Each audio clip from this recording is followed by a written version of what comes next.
welcome to the Oakland County Megacast. I'm Tyler Keefe in the studios of our flagship stations, 89.3 Lakes FM and Civic Center TV. In addition, today, as always, we're on Birmingham area municipal access. Both of our television stations on Comcast, Channel 15, and AT&T, Channel 99. We're also on the web on civiccentertv.com. Click on our Watch Live link or view us at the small player at the top right of our homepage. In addition, today, we're also on the radio in Bloomfield Hills in the Birmingham area on 88.1 WBFH, the Biff. And we are also on My TV, My Michigan Television, all across the state of Michigan and the world on your smart TV, on your Roku, on your Apple TV, and other smart TV apps as well. You can download it there, and it's always on this little thing as well, on your phone. You can be anywhere in Michigan and watch My TV, much like I was last week in Grand Haven for the annual Grand Haven Coast Guard Festival. I was able to enjoy some My TV, My Michigan Television as well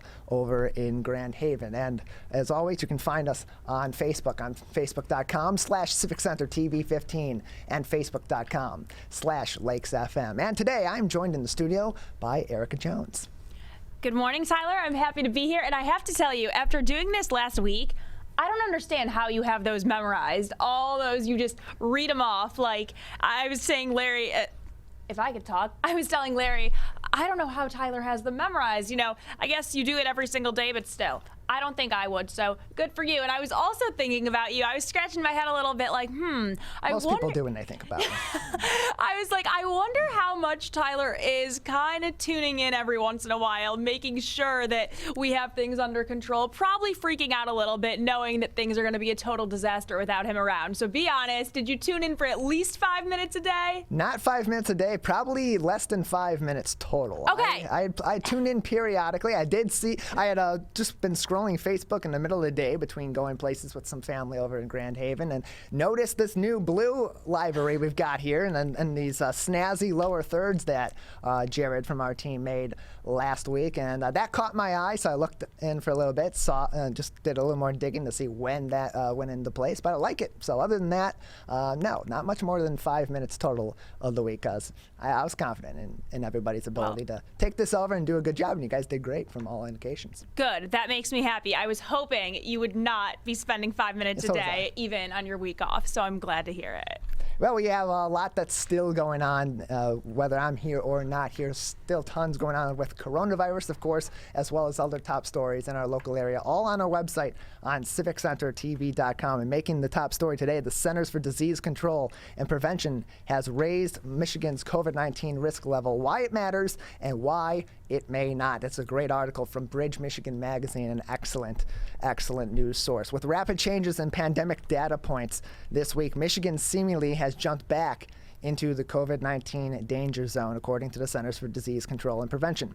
The state's new status, reflected in the mapping tool used by the CDC, is not likely to mean new safety mandates for Michiganders, at least not in the near term. But in the 71 counties listed early last week Friday as places of substantial or high transmission, the CDC recommends residents once again mask indoors even if they are already vaccinated. It's a rapid shift in circumstances for a state in which COVID-19 had been consistently fading since the spring surge. Just over a week ago, Michigan was listed by the Centers for Disease Control and Prevention as a state with moderate COVID-19 transmission, with only 10 of 83 counties showing substantial or high spread of the virus. Now, the vast majority of counties fall into these higher categories, including the most populous regions of the state.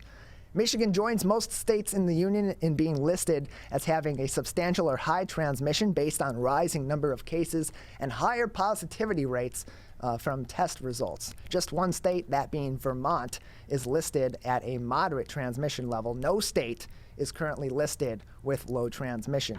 Transmission has been increasing across the globe, driven largely by the highly contagious Delta variant. In Michigan, as of last week, Tuesday, the variant had been confirmed in at least 40 counties.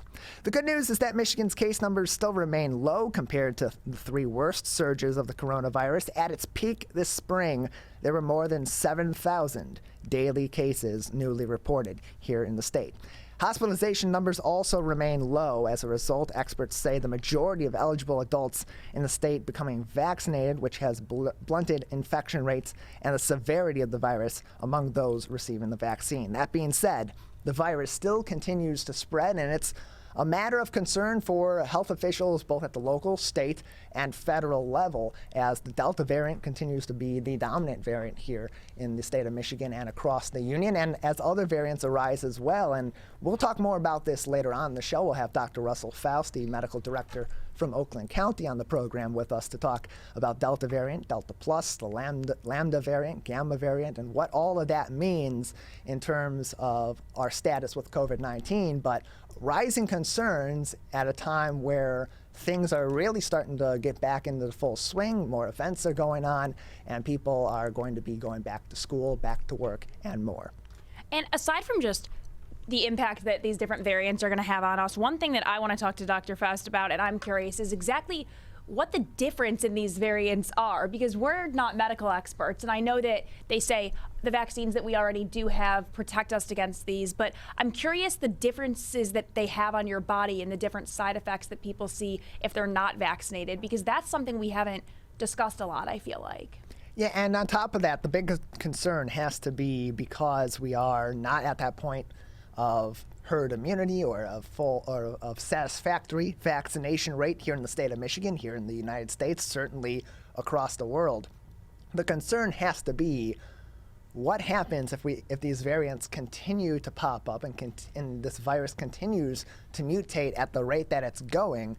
Will there be a point where these vaccines that we have had out, these safe, these effective vaccines that have been out and are available en masse here in the U.S. and are available in many other countries, will those even still be relevant and still be workable against COVID-19? That's obviously the big concern. As of now, there's not necessarily any reason to have major caution in that regard, but we'll talk to Dr. Faust and see what the medical experts in our community and really at the state and federal level as well are talking about in terms of what that timeline may be, and are we starting to run out of time to really get to that point and avoid these variants from taking over en masse.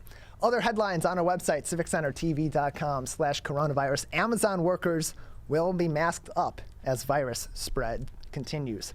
This from the Detroit News. Amazon.com is ordering frontline U.S. employees to resume mask wearing at work regardless of vaccination status, joining the ranks of companies ramping up precautions in response to the spread of COVID-19's Delta variant.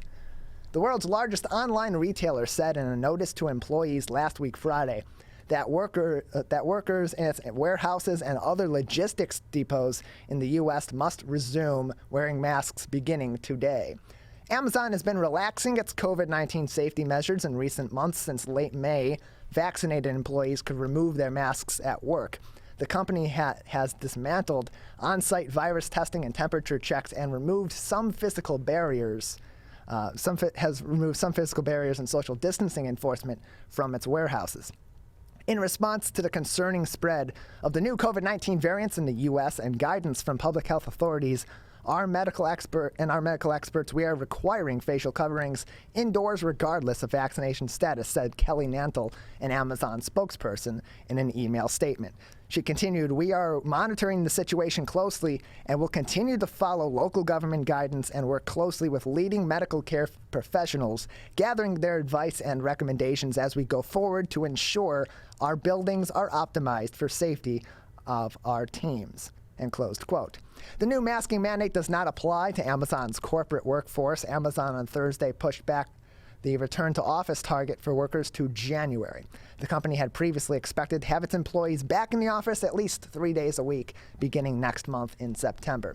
Amazon hasn't mandated vaccines for its workers, however. The second largest private employee in the U.S. behind Walmart, the company employs thousands of people in places where vaccination rates are relatively low. Some in Amazon's warehouses suspect a vaccine requirement would lead employees to quit en masse. And that, of course, would be the big concern for a company, especially like Amazon, that has so much volume to push out each and every day, not just here in the U.S., but all throughout the world. And the concern also with that is the current situation that we're in with this these employer-employee negotiations, trying to get people back into the workplace. Of course, those that are prospective employees would like to make living wages, would like to have increased wages, and that's one of their reasons for not going back to work, is because they're making closer to that by staying on unemployment. And vice versa with these companies, they want to be ensured that while they're not required to require vaccines and not mandated to do that by the governments, that they're not forcing employees into a situation that they may not want to be in, which may force them to leave the workforce and create a situation where they may have to find new employees at a time where, for some, it's very difficult to do so. And there's so much to unpack here, so many different perspectives, so many things to discuss, but it seems like it's been this way for a while. Companies have a choice to make, and you would think a company like Amazon can afford to offer their employees a few extra dollars here and there to actually come into work and not stay home and sit on their couches making unemployment. I don't know if it's that they don't want to at this point, but I definitely think in the near future we're going to get to a point where these companies have to face that decision. And we're noticing right now, it seems like all these big companies are either requiring vaccines or requiring masks now, whether you're vaccinated or not. Correct me if I'm wrong, I don't think we've seen any that are requiring both required vaccines and required mask mandates. It seems like it's one or the other, but if it is only the mask situation, then people who are vaccinated still have to wear them. That seems to be what we're seeing right now, right? Yeah, a lot less pervasive necessarily to require masks than to require vaccines. While employers, and we've spoken to experts before on the legal side of things that have said that employees can ask for your information about your vaccination status and can require vaccines in order to continue your employment as a condition there. We've seen that go into effect in many places where health systems, such as Henry Ford Health System here in our local area, has required its employees to be vaccinated by September 10th, fully vaccinated by September 10th. That being said, it's a lot less of a controversial thing to do, it seems, right now, to say, hey, we're going back to wearing masks in the office. It is what it is. We're trying to prevent further spread of COVID-19, especially as people are not necessarily getting vaccinated at a satisfactory rate to the point where spread isn't that much of a threat, rather than saying, hey, we need everybody at this company to get vaccinated, and if you don't, you may lose your employment. So still a difficult decision to be made for these companies, difficult decisions to be made for their employees as well as we go forward and try to prevent the spread of COVID-19, which is obviously the priority in this situation. Lastly, making headlines at civiccentertv.com/coronavirus, families reunite, couples return to empty properties as the Canadian border reopens. This from the Detroit Free Press. When the clock struck midnight on Monday, Canada reopened its borders to United States citizens after more than a year of only allowing essential travel. Although some Americans were not going to wait a minute longer than necessary to get to Canada, Detroit's ports to Canada didn't get much attention early on Monday. Wait times for the Ambassador Bridge hovered around 10 minutes, with the Detroit-Windsor Tunnel following closely. But the Ambassador saw some families reunite and couples return to empty properties across the river. There are multiple stories within this piece from the Detroit Free Press of citizens that did cross the border one way or the other to reunite with families, to go to their properties. Really some very heartfelt stories there and some touching stories as people waited at exactly midnight, the very first opportunity literally that they had to cross the border, to go across the border, see their families, and reunite after almost 2 years of being apart. If not for a close clip, and you can find more of that on our website, civiccentertv.com/coronavirus. Click on that link on the Families Reunite, Couples Return to Empty Properties as the Canadian border reopens. It'll take you to that full article from the Detroit Free Press. Really interesting, really nice stories there. A great article from Minna Arshad of the Detroit Free Press this morning. As well on our website, civiccentertv.com/coronavirus, you can find helpful links to everything that you need to know about COVID-19 in the local area over here in Oakland County, at the state level, as well as from federal resources from the Centers for Disease Control and Prevention. Everything on our website at civiccentertv.com/coronavirus takes you directly to those sources, so you're not digging through the weeds of all the information that's out there about COVID-19 on the internet. A lot of it is really, really not good information that is misleading, that is going to take you in a lot of different directions that you're better off not going. If you want information from people that study this, from people that know this information, go to our website. You can click on the CDC resources link. It takes you directly to their COVID-19 page and gives you extensive information about COVID-19, about the variants, about masking up, as well as the COVID-19 vaccines. Go to the Oakland County link and find out ways here in Oakland County that you can get vaccinated, as well as get in contact with experts from the county's health division as well, so that you can get the information that you need to know about COVID-19, because even at this point in time, people still have a lot of questions, especially with the variants being out there, especially as they're preparing their kids to go back to school. And it's best that you get that information directly from resources that are researching this every single day, 24 hours a day, 7 days a week. It's available to you on our website. We got a great show for you on this Monday morning here on the Oakland County Megacast. Coming up, we'll be talking special education with Karen Olex, the Executive Director of Oakland Schools Special Populations Department. Later on in the hour, we'll be speaking with Ron Olson from the Michigan Department of Natural Resources. And then in the second hour of the show, of course, Dr. Russell Faust will join us from the Oakland County Health Division, Chief Greg Flynn from the West Bloomfield Fire Department, and we'll round out the show later on with State Representative Jim Ellison. That and more coming up on today's edition of the Oakland County Megacast. We'll be back after this break. How does marijuana affect the teen brain? Our brains are still developing into our 20s. With regular use, marijuana can affect teen brain development. It can affect our brain's circuitry and blood flow and impair thinking, learning, and memory function, which could hold us back from reaching our potential. Don't let marijuana mess with your brain. Get the facts at michigan.gov/drug-free. Who is struggling right now? I am. My son is. Many are struggling with anxiety, depression, and substance use. Before it becomes a crisis, reach out to MyCal, the Michigan Crisis and Access Line, for free confidential support 24/7. Available in the Upper Peninsula and Oakland County. Just call or text 1-844-44-MyCal or chat online at michigan.gov/MyCal.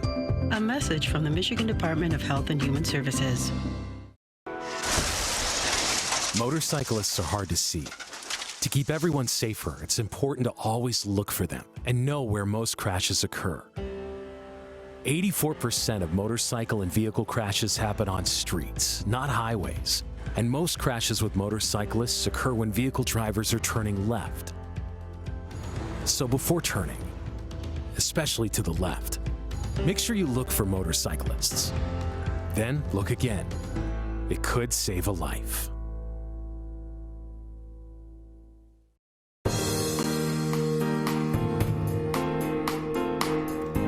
Welcome back to the Oakland County Megacast. I'm Tyler Keefe alongside Erica Jones on this Monday edition of the show. Of course, you can find us on cable television in the Oakland County area, on Civic Center TV, and on BAMA, Birmingham Area Municipal Access. On the radio in the Oakland County area, on, of course, the Big 89.3 Lakes FM, and on the BIF, 88.1 WBFH, a service of the Bloomfield Hills School District. Online on our Facebook pages, facebook.com/CivicCenterTV15 and facebook.com/LakesFM, and on My Michigan TV, which you can find on your smart TV as well as on the web and on your mobile phone. 24 hours a day, 7 days a week, exclusive Michigan content from all across the state. Really interesting stuff. A lot of great projects there, documentaries, news, as well as specialty footage from across the state of Michigan. We're going to kick off today's show as we prepare to go back to school this fall, and kids are preparing for a situation, and as well as parents are preparing for a situation that is still very much unknown going into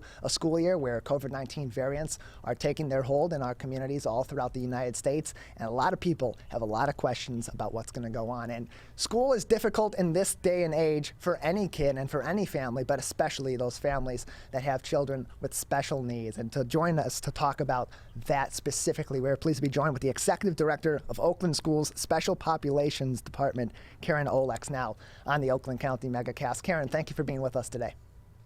You're welcome. Karen, right now, let's just get right into it.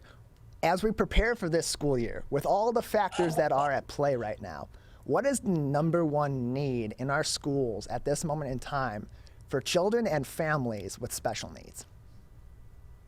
Well, I guess it's kind of a loaded question because there's many needs, many number one needs, but the most important need today is to make sure that we have the staff available to open the schools and make sure that the students are receiving a proper education, a free and appropriate public education with the appropriate staff. And that, again, is why we sent out the media blast on the need for paraeducators. And for those that are unfamiliar, there is also a great article on the Detroit Free Press, Michigan Schools Special Education Aid Jobs that lists a bunch of those that are available. And there is, according to this article, it's listed as saying there is an urgent need for these. Just how much of a deficit in this department are our schools across the Oakland County area specifically? How much of a deficit are they at in these positions? Well, so we are I did an informal survey with our local directors, and about 15 of them responded out of 28. And out of that number was up 16%. We're still down about 16% of the need for paraeducators. And that was a week ago. And they've been trying to hire all summer, and they'll keep on hiring right up until they have all the positions filled, but currently stands at about 16%. And for those that are unfamiliar, what are paraprofessionals? What do they do in the classroom?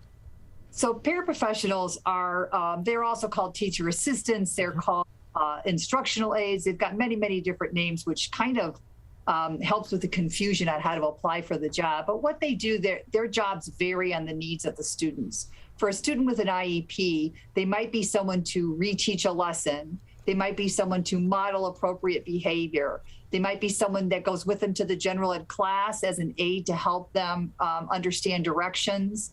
They help the teacher make sure the special education class is organized. It just varies on the different needs of the individual students. In a situation pre-pandemic or during pandemic, without paraprofessionals in the classroom to help these students through these lessons, to help the teachers as well provide the necessary and proper education for all of their students regardless of circumstances, what kind of situation are we looking at potentially this fall and through this school year for students with special needs?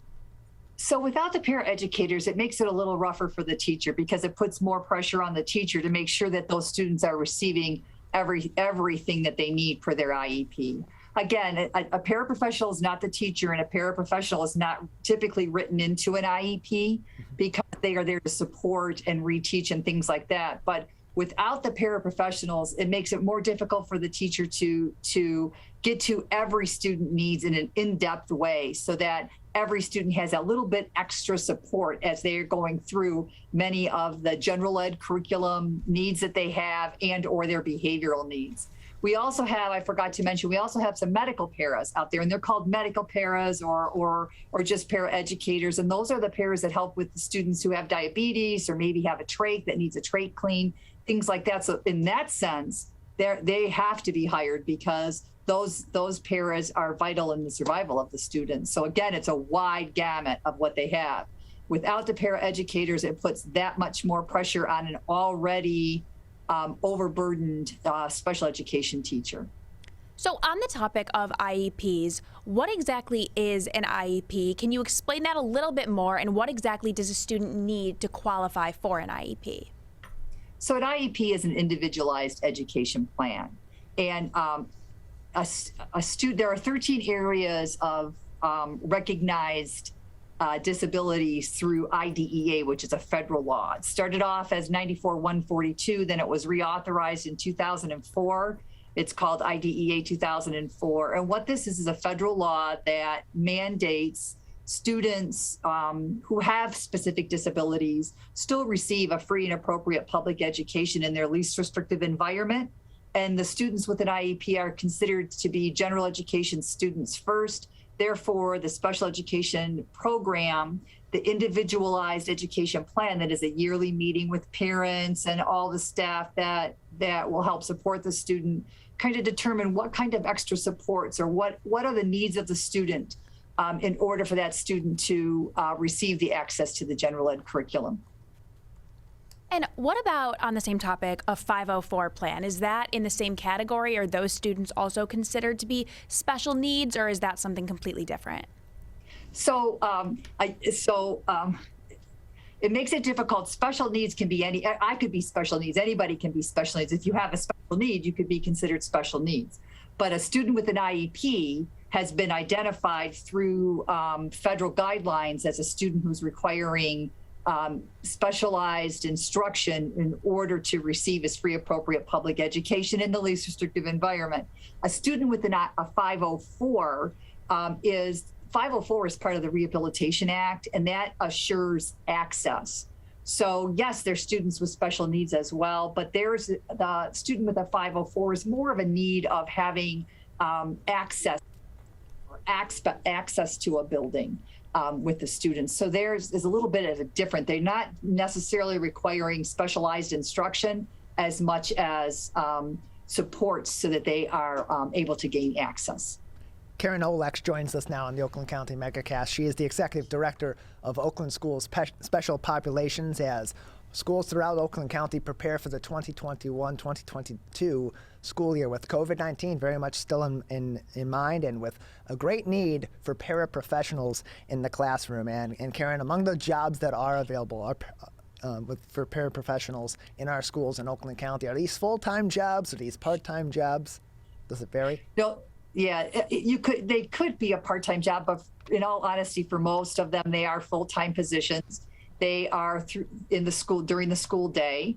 They have time off when the teachers have time off or when the schools are closed, obviously.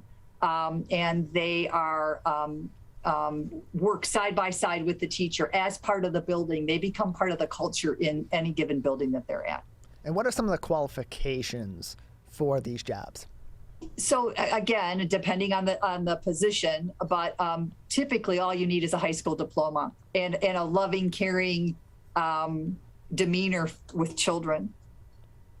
In an ideal world, if these schools could wave a magic wand and put the perfect candidate for these paraprofessional jobs in their classroom, what would be some of those qualifications or backgrounds that these professionals would have when they're entering the classrooms?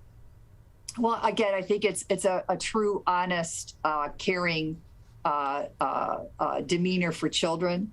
I think that it would be somebody who could follow directions, somebody who has the ability to take some initiative, somebody who has the skill level to work collaboratively with their teacher of record for special education, as well as the general ed teacher environment, someone to be able to assimilate into the whole school culture.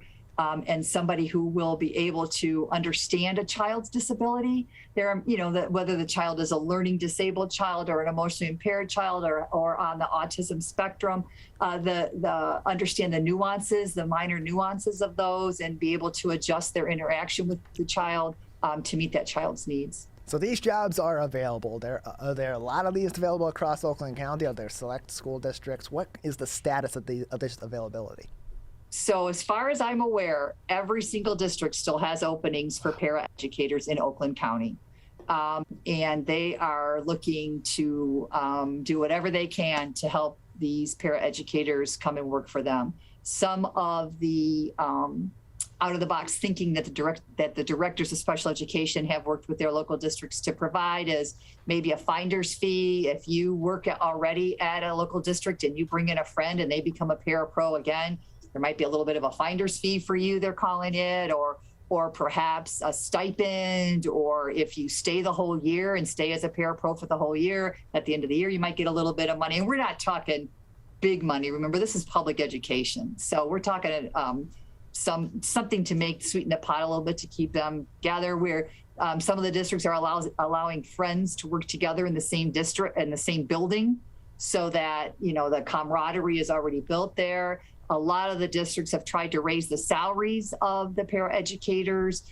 Traditionally, over the years, there were very few, maybe one in Oakland County district who was able to provide healthcare benefits to paraeducators. They're trying to figure out how to be able to afford healthcare benefits to offer those to paraeducators. They're really thinking out of the box and trying to find some money somewhere to help encourage people to take these positions. Now let's talk a little bit about that encouragement and those proverbial carrots that are being dangled, because right now there are a lot of people that are leaving the education field or have been throughout this pandemic, and there seems to be some hesitation to get into that. Not to mention we have such a competitive job market across a number of fields. So in terms of incentives for prospective employees to take these paraprofessional jobs, what is available in Oakland County, or what is being offered?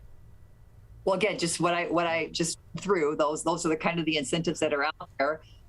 Again, there are so many needs for these paraeducators, making a difference in your community, helping work closely with the teacher, have a caring heart.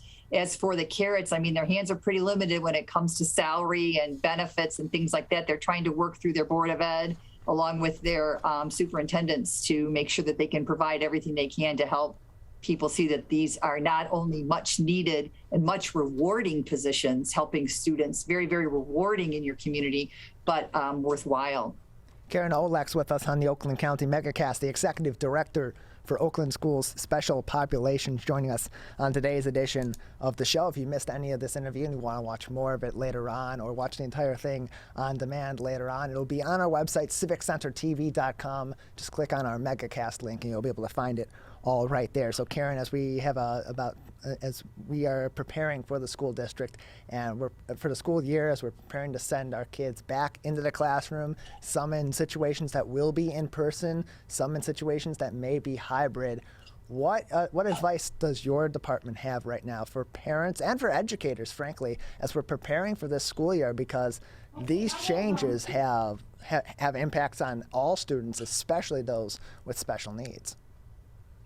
Well, I think the main thing people can do is to remember that everybody's in this together, that we are trying to provide an education for students in a world situation that we have never experienced before. So I think the advice I would give is to please stay together, please communicate with each other, please collaborate with each other. The better everybody gets along, for lack of a better way to put that, the better it is for students, and their education will thrive as a result of that.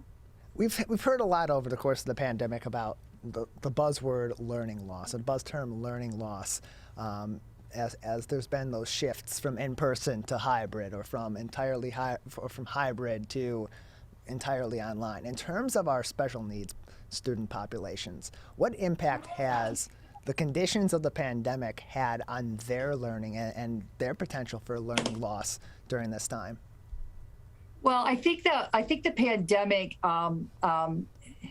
it hasn't caused any more learning loss for special education students as it has for general education students. And again, educators are trying to figure all that out. This is not something that, again, we had schooling on. You didn't have Pandemic 101 when you went to school. So it's something we're all trying to work and figure out together. And I think that, again, we're not normal yet. We're not back at a normal school year yet. So how do you figure out learning loss when we're not back yet on what has been done in the past? So it's just all moving forward as to who knows what and who's done what and how students have survived. Some students did really, really well with online schooling, some students not so much. So again, everybody's trying to think outside the box and do whatever they can so that each student receives the education they deserve. Circling back to the issue of paraprofessional job openings that are so en masse right now in the Oakland County area, as you said earlier on in this interview, there are openings in pretty much every school district here in Oakland County for these jobs. Why is there such a shortage of paraprofessionals specifically in our schools here in Oakland County? Well, I think there's a shortage everywhere across the state, from what I understand from my colleagues and other ISDs. However, I think that it is a multifaceted problem. There is the fact that it's hard work. It's hard making sure that students receive everything they need. Students have some severe issues that require some support from the paraeducators. I think COVID is another factor that comes into that. You're going into a school, you're going into a building.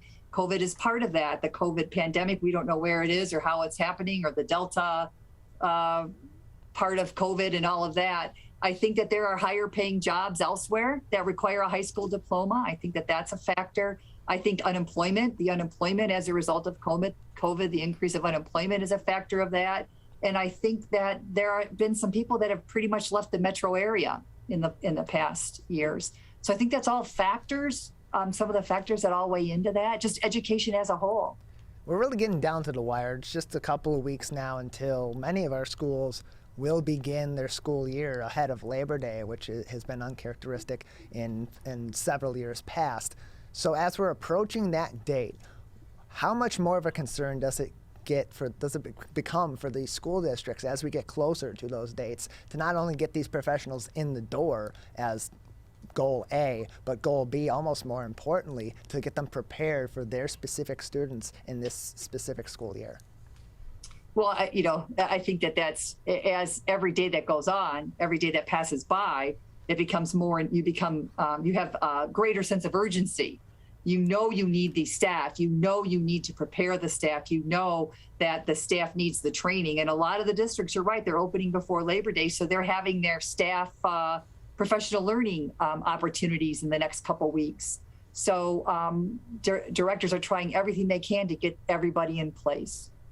Just another couple minutes with you here on the Oakland County Megacast. We're joined by Karen Olex, the Executive Director of Oakland Schools Special Populations, with us on the program. And as we are approaching that date, if people are looking for jobs and are interested in serving in our public schools, a need that is so great right now, and particularly in these paraprofessional positions, where can they find more information and maybe even apply for these jobs? Yeah, that would be great. If they could go to the Oakland Schools Hiring Consortium website, and it's right, if you go to Oakland Schools, our Oakland Schools Internet Access, it'll take you right to the area that you can apply, and you do it all online. And all the districts are part of our consortium, and you can go to each individual district. If you want to work in a specific district, it's listed right there, and you can apply right there, all online. Karen Olex with us, the Executive Director of Oakland Schools Special Populations Department on the Oakland County Megacast. Just another couple minutes with you, Karen, before we'll say goodbye today. Anything else that you would like to mention today that would be important or interesting for our audience to know? All I would like to say at the end is that what I would like to tell everybody is that this is a very rewarding job. Students can get into your heart, and you care about them, and you can make a difference in your community. And if you're looking for a job to not only give you an income, but also make a difference in your life, I would strongly suggest that you apply as a paraeducator. It is a very, very rewarding position. Well, we appreciate your time, and we appreciate your efforts as we come into another school year with a lot of questions, a lot of uncertainty, and we appreciate you and your team at Oakland Schools and the Special Populations Department that are doing their part to try to curb some of those uncertainties. Karen, thank you very much for being with us today.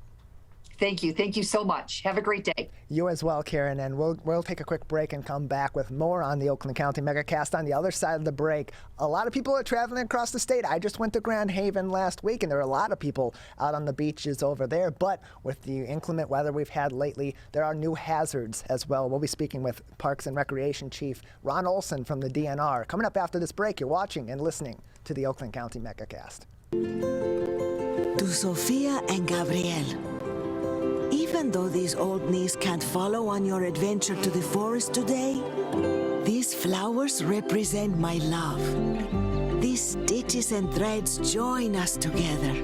And wherever you see a flower, a bird, a beautiful tree, know that my love is with you. Make the forest part of your story at a park near you. Find one at discovertheforest.org. You see certain things get reincarnated in your children. My daughter is very much inspired by my wife's artistic pursuits. So my daughter started making necklaces. She makes what we call affirmation fashion. I tell her every day that your black is beautiful. Your black is beautiful. Your black is beautiful. And if there's anything better than being beautiful, it's being smart. And if there's anything better than being smart, it's being kind. And reaffirming that every day is our method of making sure her chin never drops. My dad wasn't around, and I remember riding a bike and falling off and cutting myself, and me never just wanting to get back on it. People ask, how your children learn how to ride a bike, and you didn't. I didn't teach them. I just created an environment where they taught themselves, and all I had to do was be there.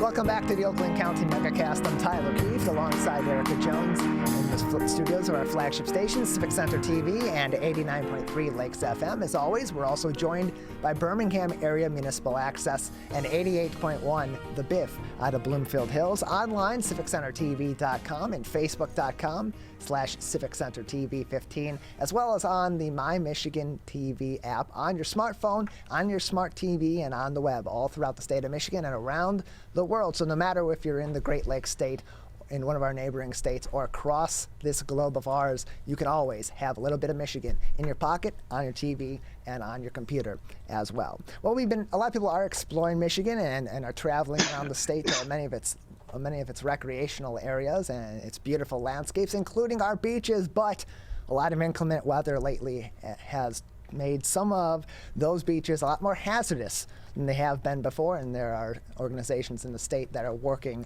to curb some of that and put some new rules in place as well. Joining us to talk about that and more, we're pleased to be joined by the Chief of Parks and Recreation with the Michigan Department of Natural Resources, Ron Olson, with us today on the Megacast. Ron, thank you for being with us today. Yeah, thank you for having me. So, Ron, a new proposal is in the works from the director of the DNR that would limit swimming at Michigan beaches and in other waterways in certain conditions. What are those certain conditions that the DNR is looking out for with this proposal, and what would some of those requirements or restrictions be that would be put in place? Well, basically, what we're trying to do here is beach safety is very important.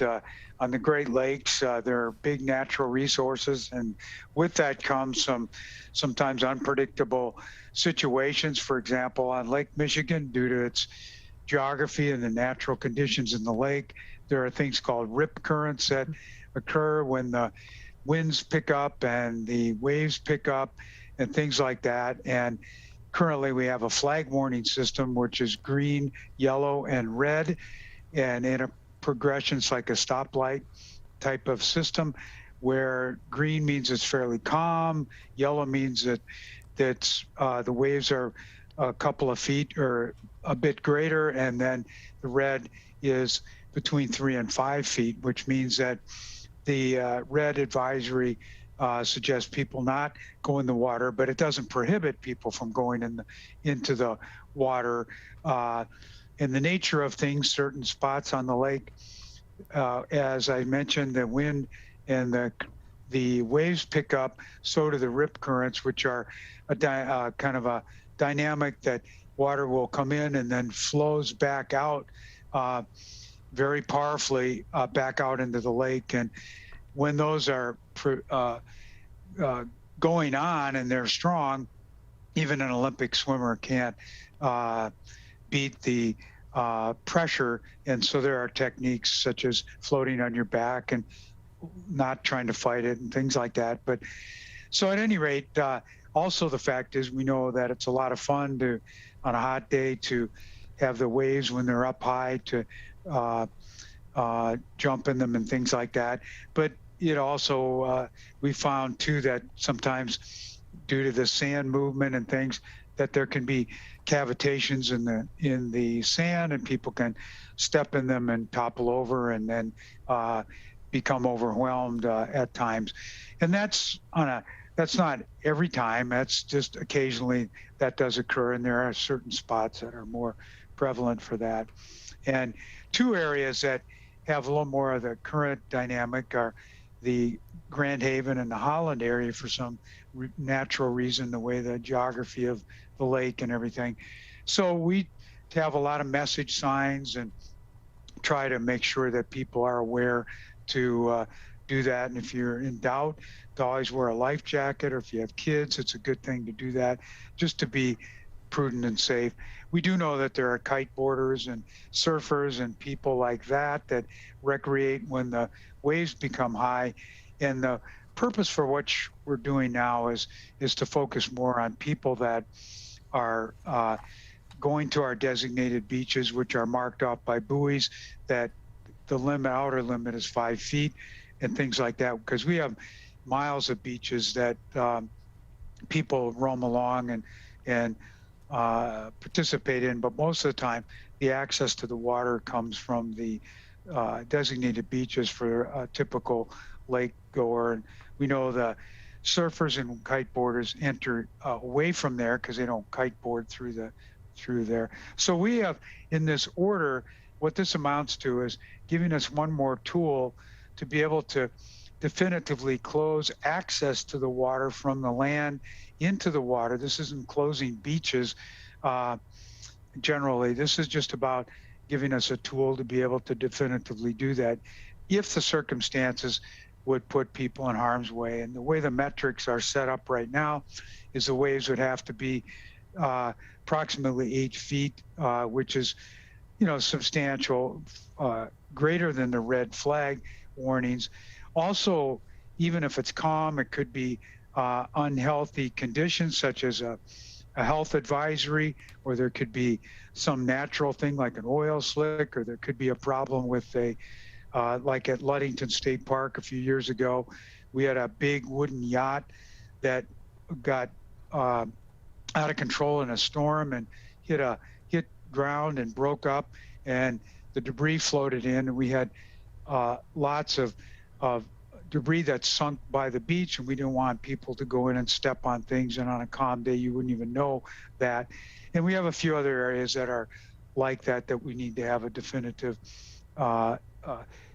don't go in the water. Our goal isn't to give tickets or anything like that. It's just to give us an enforceable tool, and that's what this is about. But on the bigger picture, we're just trying to make sure that people enjoy and recreate in the outdoors safely as they can, and that's all what this is about. And it's not about giving tickets. We have lots of different orders, like dogs on leashes and certain things you can't do in a beach, like bring glass containers or have a dog on a beach, a designated beach area, unless there's a area specifically enabled for dogs, for a variety of reasons, and different other rules that we have to try to maintain a great atmosphere for people to safely enjoy themselves. Ron Olson with us on the Oakland County Megacast, Chief of Parks and Recreation with the Michigan Department of Natural Resources. And Ron, earlier you had mentioned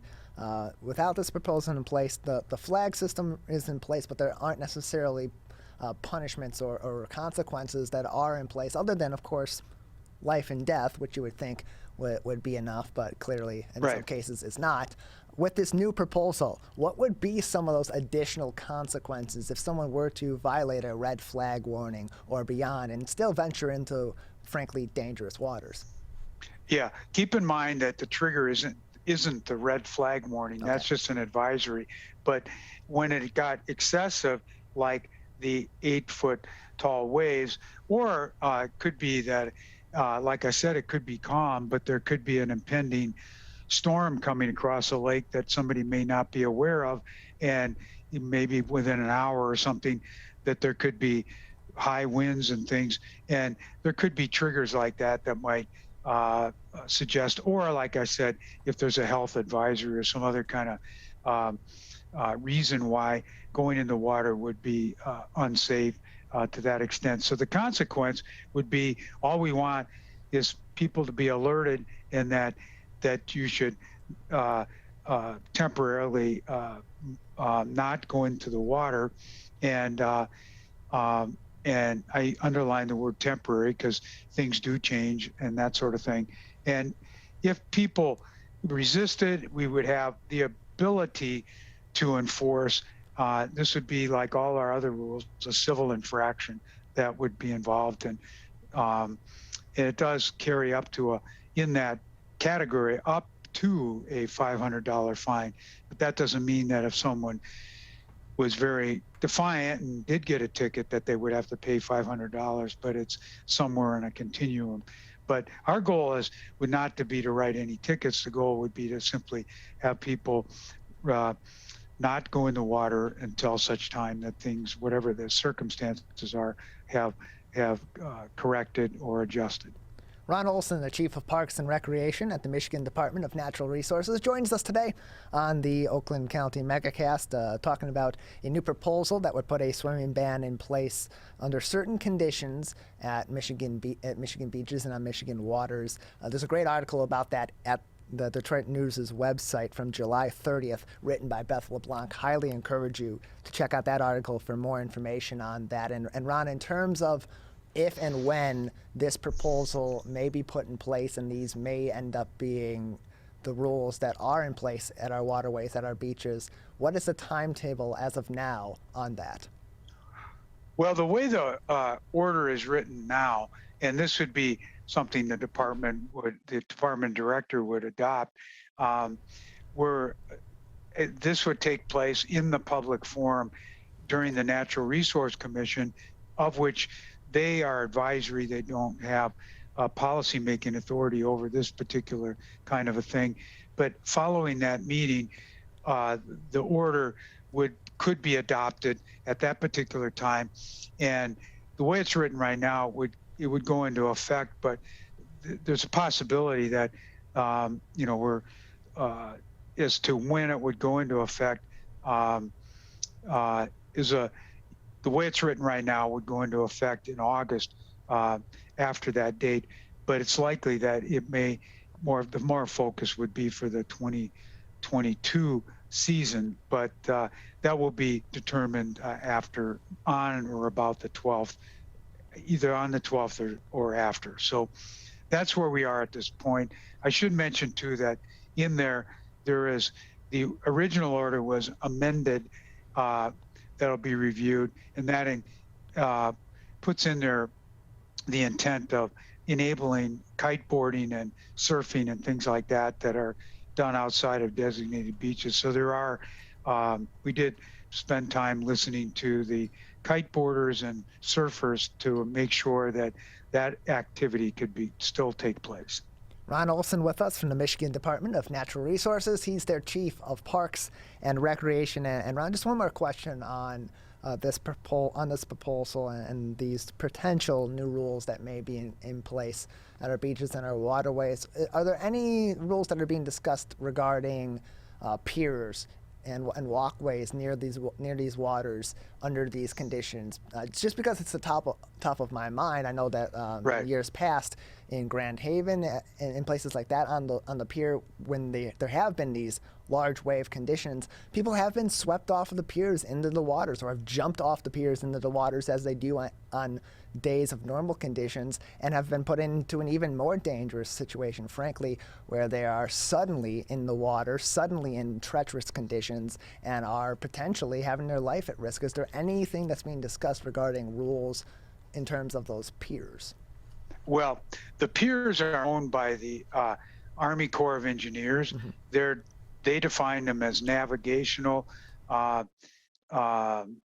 piers or infrastructure for those purposes. But they have a design where you can walk out on them and people fish on them and that sort of thing. On a hot day, people do sit out there, and but it is dangerous. We do have a number of people from time to time that'll try to swim off of them, and there are signs that says you are not to enter the water from there. So it is restricted.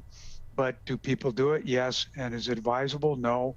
And we've had people on very windy days, particularly when the water levels were high on Lake Michigan, that literally, as you indicated, got swept off there and got overwhelmed when they were out there thinking that it was cool to watch the big waves, but they got overwhelmed and got knocked off and put them in peril. So that is something that we do work with, for example, officials from the city of Grand Haven and Holland and things like that, but that still remains a problem. But again, that's not our property, but it is signed no swimming and access to the water from that. So at any rate, that's what that's about. Again, we don't have legal authority over those, but as I say, they are restricted from by the fact that they're signed not to do those activities. Are there circumstances where just because of timing or other factors, the flags can be potentially inaccurate at certain times?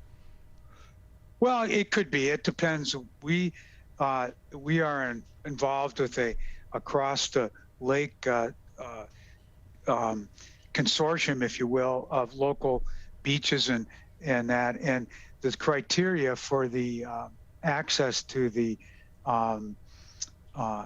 criteria for, I should say, erecting the flags is the same. And so, yeah, there are chances sometimes when, for example, if the wind is really blowing, and then usually sometimes in the latter part of the day, the wind will calm down, and then things will get more moved from a red to, say, a yellow. And it depends on our staff getting out there to change the flags and adjust the message.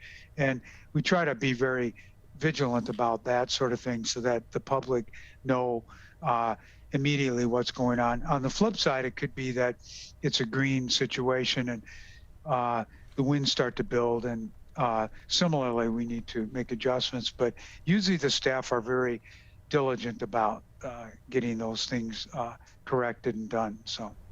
So if there is a circumstance where visitors notice that maybe the staff hasn't been able to be out there yet to change the flags to accurately reflect the conditions, are they still expected to comply with whatever the flags are at the current time, even if it's clear that they're not accurate? Well, yeah, but keep in mind the flag system is advisory for people. That doesn't trigger anything here. All it does is it indicates to people, and we do put big message signs on the front of the park that get changed, particularly at the busy parks like Ludington and Grand Haven and at Holland, where we get a lot of swimmers, and those are areas that tend to get a lot of attention because of the dynamics of the lake that I mentioned earlier. And so, yeah, I mean, it's something that they are advisory, so people need to take precautions. But obviously, if it's more calmer than that, well, then it is. But we haven't had a problem that I'm aware of having those not adjusted in a timely fashion. We're joined by Ron Olson, the Chief of Parks and Recreation at the Michigan Department of Natural Resources on the Oakland County Megacast. Ron, just a few more minutes with you before we'll say goodbye today. Let's talk about something a little closer to home here in our local area down at Belle Isle. Of course, it's now Belle Isle State Park and has been for several years. But some of the landmarks of Belle Isle's past, its zoo and its golf course, have also undergone some changes over the years. And right now, the Michigan Department of Natural Resources has a quote-unquote mini master plan for repurposing those two attractions at Belle Isle. What are some of the things that are being proposed for potential changes to those locations at this time?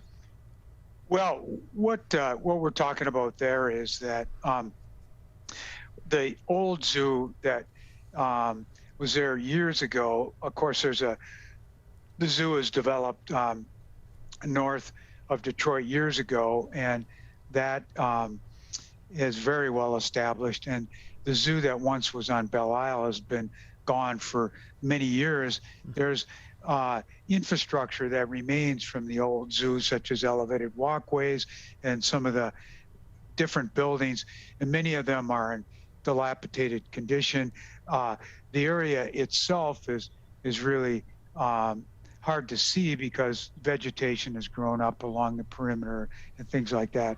And so one of our projects was, in our effort to address infrastructure, was to get the very basic things back in order, like water lines and fixing up the bathrooms and very, very basic things, putting roofs on buildings that were leaking and getting caught up on a lot of the core infrastructure, which sometimes people don't see the improvements, but we've spent millions of dollars out there on a lot of stuff.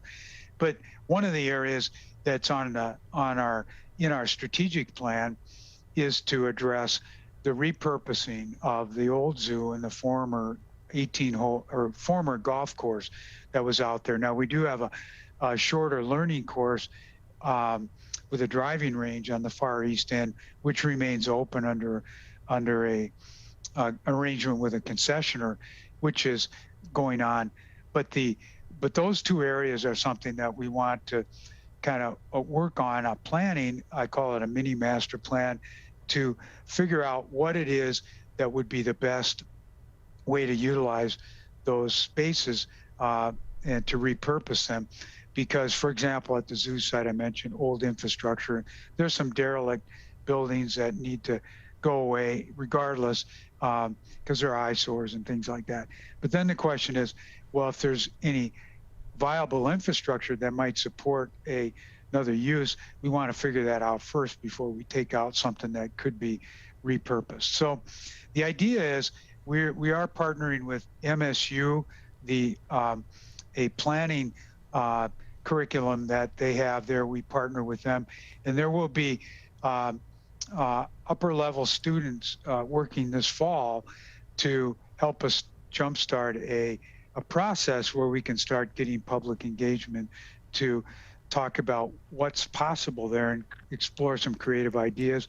We also want to engage youth involved in that, because we think that there may be some things in the park in today's world that may be missing, because a lot of the infrastructure on Belle Isle is very historic and been there a long, long time. Many things date back to the early 1900s, which is wonderful.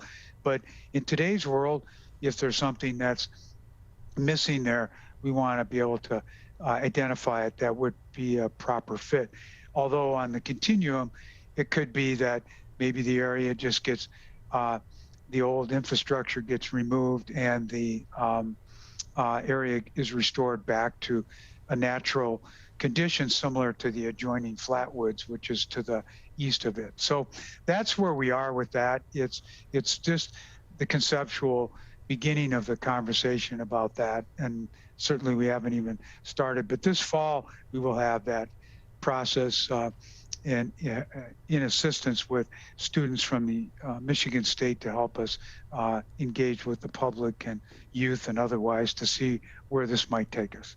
We're joined by Ron Olson from the Michigan Department of Natural Resources here on the Megacast. Take a brief pause for station identification on the radio. You're listening to 89.3 WBLD Orchard Lake, West Bloomfield, Keego Harbor, Sylvan Lake, and 88.1 WBFH Bloomfield Hills. 88.1 The Biff, a service of the Bloomfield Hills School District. We're joined by Parks and Recreation Chief Ron Olson from the Michigan Department of Natural Resources. Ron, just another minute or two with you before we say goodbye today. Anything else that would be interesting for our audience to know right now, or important for them to know as they continue to venture out to our parks throughout the state of Michigan this summer? Well, on the bigger scheme, I could tell you that we have continued to have very robust visitation. People have been out camping and lodging and enjoying themselves outdoors, and we appreciate everyone enjoying themselves and opting to go to a state park. That's why they're there, and securing their recreation passport and that sort of thing. Our numbers continue to rise. Our camping numbers this year are up substantially over last year, although COVID year was, once we got started in June 22nd, really escalated. But day use visitation has remained very strong, and we have Labor Day weekend coming up in a while, and the numbers there, we look to have well over 95, 96% occupancy at the campgrounds, which is very, very, very good. And it may be maybe get as high as 97. And that's great, because this year we're only down about 200 campsites because of construction or other things, wherein last year we were down quite a few because the construction was delayed and things like that. So we're looking to finish the year, and we potentially could hit a record year of what we call camp nights, which is counted one night per stay, and we're going to probably be well over 1.2, maybe approaching 1.3 million of those, which would be a record. We did examine history, went back into the 70s and 80s and 90s, and looks like that metric could be definitely higher than any of those years. So the point is the park system is relevant. We think a lot of folks are enjoying themselves, and not only there, but in the trails, as well as the boating opportunities are very strongly used, as well as the recreational areas, the state forest, more rustic experience in the state forest continue to be very strongly used. We're joined by Ron Olson from the Parks and Recreation Department of the Michigan Department of Natural Resources here on the Megacast. Ron, thank you very much for joining us today on the program. Great. Thank you for having the opportunity to communicate with the public, and hope everybody understands and enjoys themselves. Absolutely. Thank you very much, Ron. We're going to take a quick break. A lot coming up in the second hour of the Oakland County Megacast. On the other side of this break, we'll be speaking to Chief Greg Flynn from the West Bloomfield Township Fire Department. We'll also be speaking at 11:20. Big interview coming up with Dr. Russell Faust, the Medical Director for the Oakland County Health Division, talking about COVID-19 variants and more. And then we'll round out the show at 11:40 with State Representative Jim Ellison. That coming up next on the Oakland County Megacast. Here's one more reason to get the COVID-19 vaccine. It's your shot to win. Anyone 18 years or older in Michigan vaccinated between December 1st, 2020 and July 30th, 2021 is now eligible to win millions in cash prizes, including $1 million jackpots and $50,000 daily prizes. And vaccinated students could win thousands in college scholarships. For eligibility details and to enter, go to mishottowin.com. Can I ask you a question? Why did you get your kids vaccinated? It was hard for them to social distance, to be isolated from their friends. I want them to get back to school and sports games. So as a pediatrician, I recommend the vaccine to everyone I know. The boys lost a former teammate and classmate who was only 20 years old. It's been a devastating year. We want to get back to normalcy. Our daughter is really looking forward to being with her friends, being a kid. Can I ask you a question? Why did you get vaccinated? I'd like to go to these school dances and spring break to have fun. I want to be in person for college next semester. I want to get out of this pandemic. I wanted to protect the people around me. Why did you get vaccinated? Because I'm really looking forward to hanging out with my friends. I just want to go to a show, dance around, not have to worry about anything, feel like I'm free again. So we can not miss out on the best years of our life.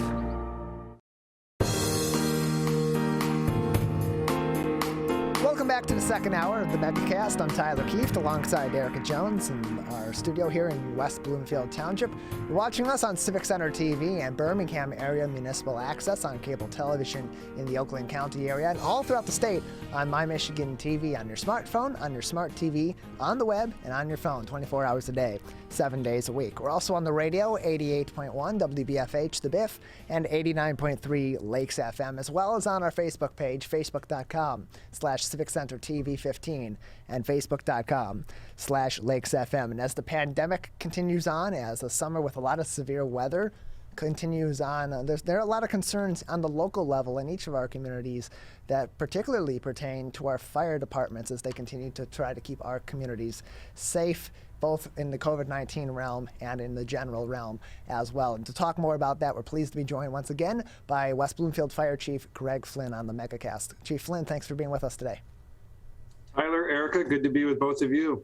Appreciate having you on. So right now, as we continue on in through the COVID-19 pandemic, as the Delta variant continues to take a toll in Oakland County and across the state of Michigan and the U.S., are things ramping up at the fire department level, on the front line here in our community, similarly to how maybe it's happened earlier on in the pandemic during other surges, or with the conditions right now and with the vaccination rate, particularly in Oakland County, how is the reaction from our public safety departments in terms of maintaining public safety in regards to COVID-19?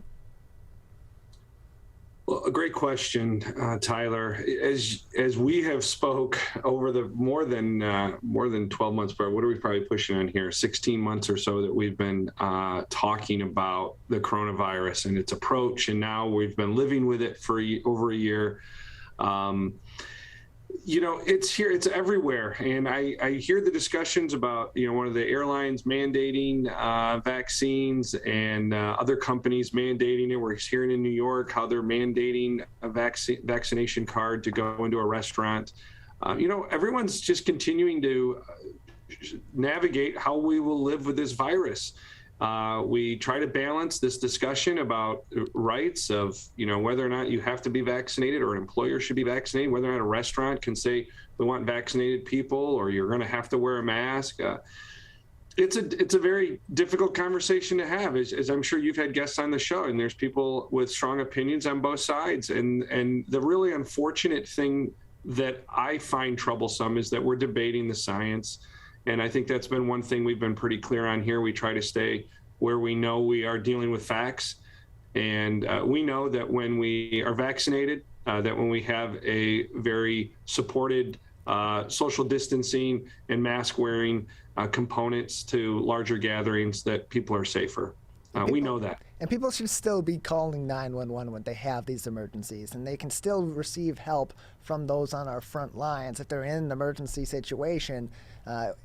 If they're vaccinated, if they're unvaccinated, if they're concerned with the spread of COVID-19 at this current juncture, are all those safety measures that were previously in place throughout the pandemic and have continuously been in place throughout the pandemic in terms of your department, are those still commonly being utilized at this time given the COVID-19 situation?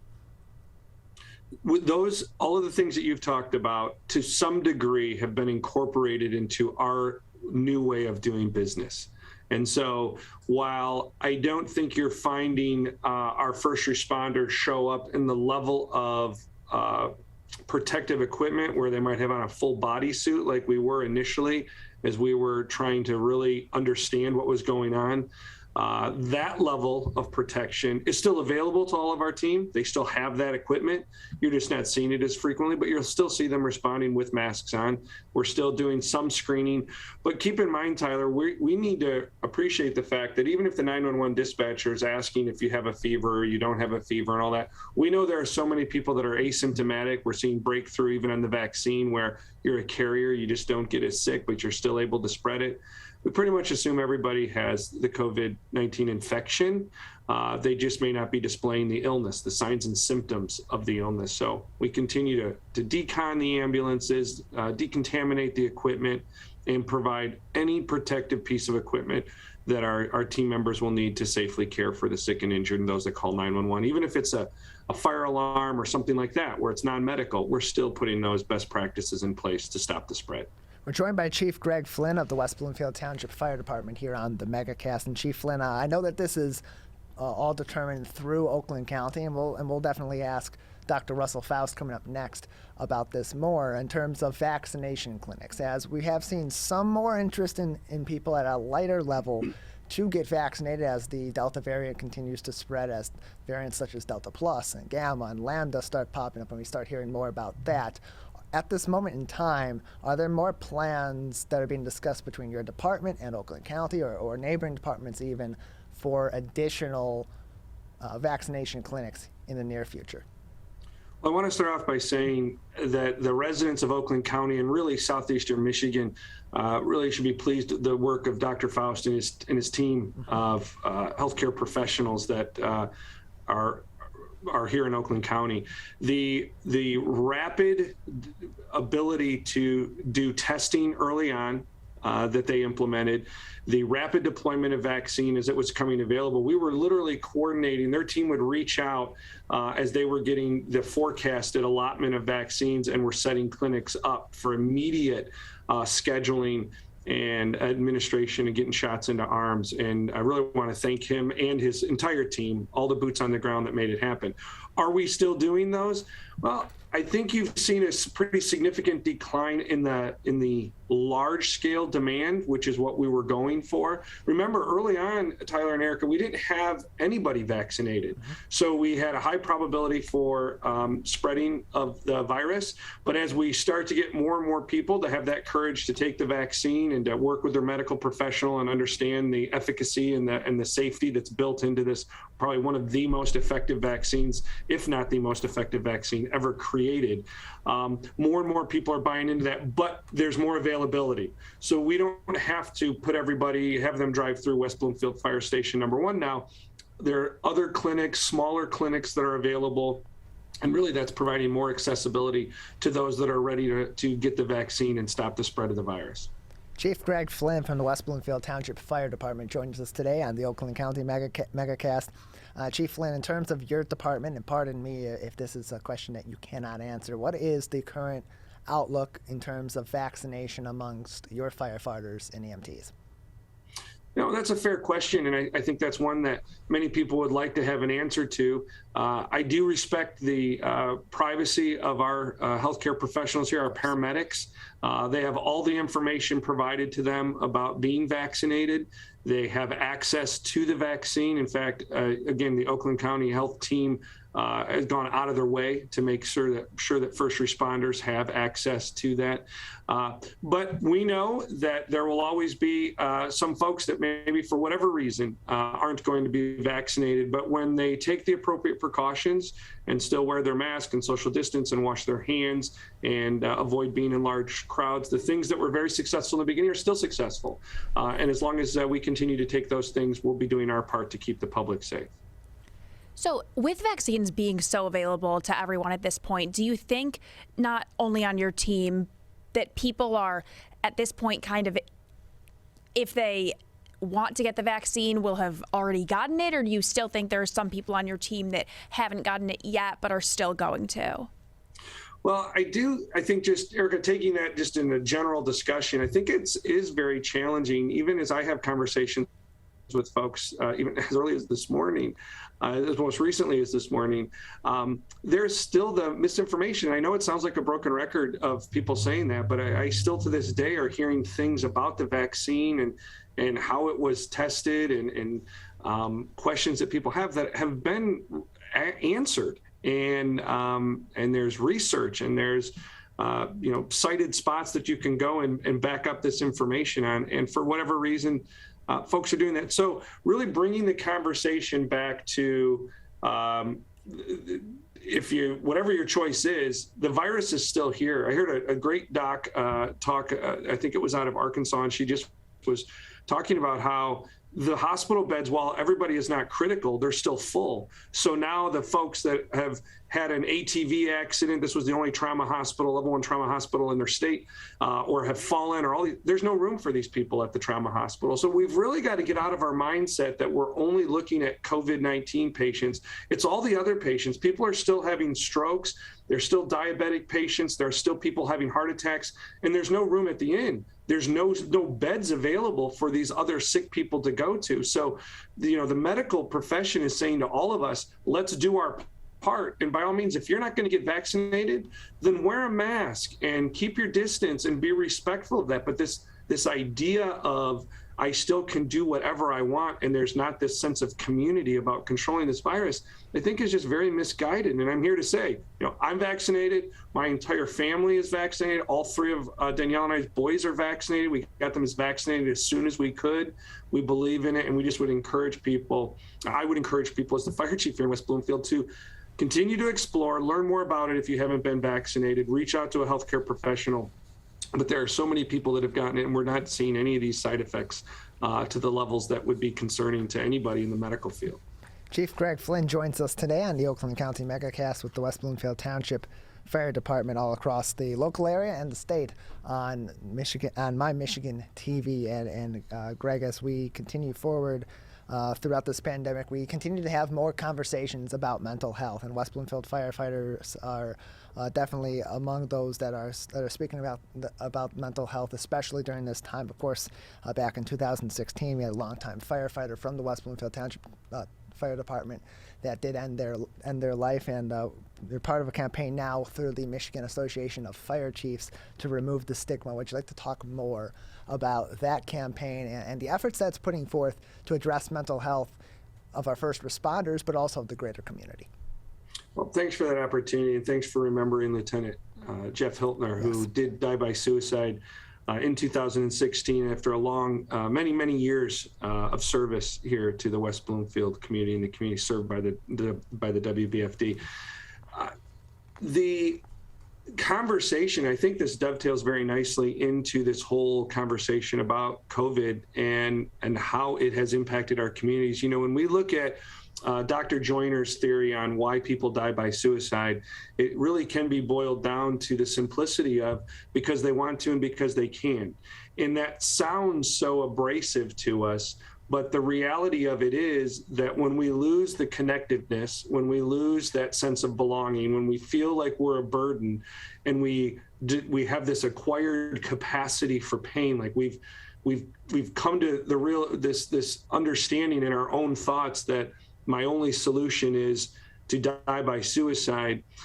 This is where we need to reflect as a community as to the access that we have for folks to deal with those pressures. I mean, this mental health thing, I think we stigmatize that into being these very clinical diagnosed severe depression or some of these, bipolar, these labels that we put on it. But we know that all of us are dealing with some degree of mental health issues or emotional wellness. Just like I'm sure I have some degree of cardiovascular disease, or I'm developing the early onset possibly of high blood pressure, or some of those things that just start happening in our bodies. Mental health's no different. And so just like you would go and see your financial planner if you're getting ready to retire, you'd be preparing for years out, just like you see your doctor on a regular basis to stay healthy. Why not check in with a mental health professional? Why not see someone to really make sure all of the things you've collected, this cumulative collection of stressors and things in your life, why wouldn't we check in with someone and just make sure that we're processing those things in a healthy way? Greg Flynn with us, the chief of the West Bloomfield Township Fire Department, today on the Megacast. You can find more about the Yellow Rose campaign at yellowrose.michiefs.com. Chief Flynn, anything else you'd like to discuss today before we say goodbye? Yeah, just realizing that with that, the Yellow Rose campaign is really a campaign to try to change one attitude at a time. And if, having this conversation with you and Erica changes how we think about mental health in our community and with our coworkers, which is one of the best ways to engage in mental health kind of evaluation and monitoring that is in the workplace and looking at workplace performance. If we as employers can find ways to engage with folks, connect them with resources, we really can take the 10th leading cause of death in the United States and push that down. Suicide is preventable. It takes us changing how we view mental health and mental health care within our communities, how we talk to one another and we talk to each other instead of about each other. And I would encourage folks to just share a smile, share a hello. It can go a long way with someone that's dealing with some issues that you just may not know about from the outside, but inside, they're really that hello or that smile is going to go a long ways. And Chief Flynn, just one more thing. We have the link here to the MAFC home where T-shirts are being sold. Can you talk to us a little bit more about that and the intention and where the money's going? So the T-shirts, thank you, Erica. The T-shirts are sold through the Michigan Association of Chiefs website. The Michigan Association of Fire Chiefs is not looking to take any credit for this campaign. It's simply a place for the campaign to call home until we can grow this into something larger. The campaign has spread to in New Mexico. Chief Paul Bierce out there at Rio Rancho Fire will be doing the Yellow Rose T-shirt campaign again this year. And I have a conference call today with the state of Florida, but the shirts don't have a department insignia on them. They have just the traditional Maltese Cross of the Fire Service. And in the back on the shirts, it says Suicide Prevention Month. And we'll be wearing those here in West Bloomfield. And I hope you'll see fire departments across Oakland County and quite frankly, across the state of Michigan that will be wearing them. They have the state of Michigan with a yellow ribbon on one sleeve, the American flag on the other. And it's all about changing attitudes one at a time, but not just in the public safety realm, but it's the 10th leading cause of death in our communities. And we know that someone that you know, your neighbor, your loved one, has unfortunately knows someone that has died by suicide. And we want to make sure that they understand that they're not alone in this community. We're going to raise awareness. We're going to break the stigma around mental health so that people will reach out because there is recovery. There is health after dealing with some of these issues, and you can have a long and productive life. And if we can change one attitude at a time by seeing that yellow rose as a symbol of confidentiality, optimism, and strength, then that's just what we want to do, and we want our community to know that the fire department's supportive of that. yellowrose.michiefs.com. Again, that's yellowrose.michiefs.com for more information on the Yellow Rose campaign. Chief Flynn, thanks for being with us today. Thank you. Appreciate it. We're going to take a quick break. We'll come back on the other side. We'll continue the conversation on COVID-19 with the medical director of the Oakland County Health Division, Dr. Russell Faust. That and more coming up. You're watching and listening to the Oakland County Megacast. How does marijuana affect the teen brain? Our brains are still developing into our 20s. With regular use, marijuana can affect teen brain development. It can affect our brain's circuitry and blood flow and impair thinking, learning, and memory function. Which could hold us back from reaching our potential. Don't let marijuana mess with your brain. Get the facts at michigan.gov/drug-free. Here's one more reason to get the COVID-19 vaccine. It's your shot to win. Anyone 18 years or older in Michigan vaccinated between December 1st, 2020 and July 30th, 2021 is now eligible to win millions in cash prizes, including $1 million jackpots and $50,000 daily prizes. And vaccinated students could win thousands in college scholarships. For eligibility details and to enter, go to mishottowin.com. The Trevor Project is sharing how you can support LGBTQ youth who may be at risk. It's simple. Just show them that you care. C-A-R-E. Connect. If you noticed any warning signs of suicide from someone you know, reach out to them. Ask. Ask directly, are you thinking about killing yourself? It might be challenging, but talking about suicide is proven to reduce risk. Respond. If they open up to you about their suicidal ideation, honor that trust by responding with compassion and empathy. Empower. Talking openly is a great first step, but now you can empower them with the information and the support they need to improve their situation. Learn more about how you can show them you care and help prevent LGBTQ youth suicide. Visit trvr.org/care. To Sofia and Gabriel. Even though these old knees can't follow on your adventure to the forest today, these flowers represent my love. These stitches and threads join us together. And wherever you see a flower, a bird, a beautiful tree, know that my love is with you. Make the forest part of your story at a park near you. Find one at discovertheforest.org. Welcome back to the Oakland County Megacast. I'm Tyler Keefe alongside Erica Jones in our studios here in West Bloomfield Township. We're pleased to be joined now with the medical director for the Oakland County Health Division, Dr. Russell Faust, to talk more about the COVID-19 situation and more here in Oakland County. Dr. Faust, thank you for being with us today. For the invitation. Appreciate it. So right now, the Delta variant, of course, is the topic of conversation on COVID-19 across the nation, really across the world. In terms of Oakland County and in terms of southeastern Michigan, what is the current situation in terms of the Delta variant as we continue to see cases start to rise across the state? It's a great question. You know, I don't have exact data for Oakland County, but in the state of Michigan, according to MDHHS, we have greater than 90% that is the Delta variant.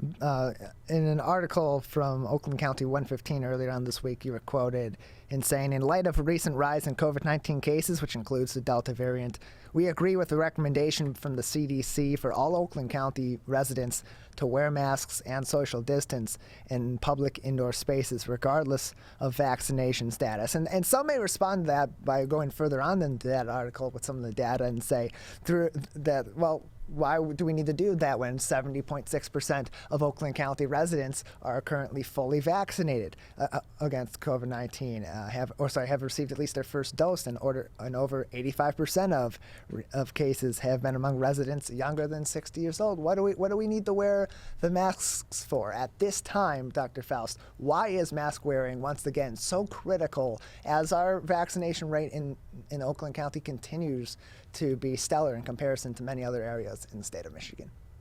Yeah, we should be, all of us in Southeast Michigan, congratulated for achieving those numbers. But the fact is that 70.6 is just those above the age of 16 who have received at least one dose, not those who are fully vaccinated. We're something around 60 or 65% fully vaccinated, which is unfortunate.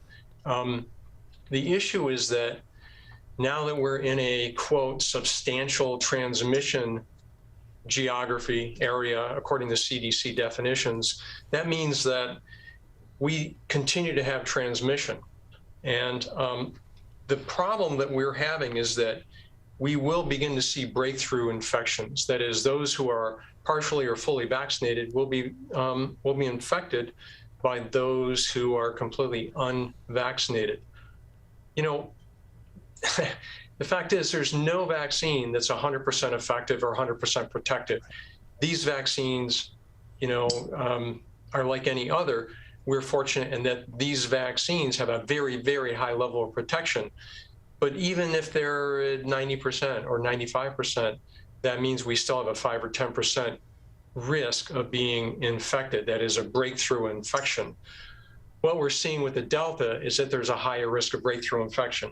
And there are reports globally from other places, the UK or Israel, that those who are fully vaccinated are becoming infected with Delta. We're not seeing that here yet. We have doubled over a 2-week period, doubled the number of people who are infected with COVID, who are admitted to our hospitals. So far, those who are fully vaccinated are not among them. So far, the Delta variant that is circulating here is not infecting people who are fully vaccinated. So we're fortunate. But the fact is, every active infection, whether with Delta or some other variant, every active infection is a factory of mutations. It's generating more variants. And so people that get infected with Delta are generating Delta plus variants.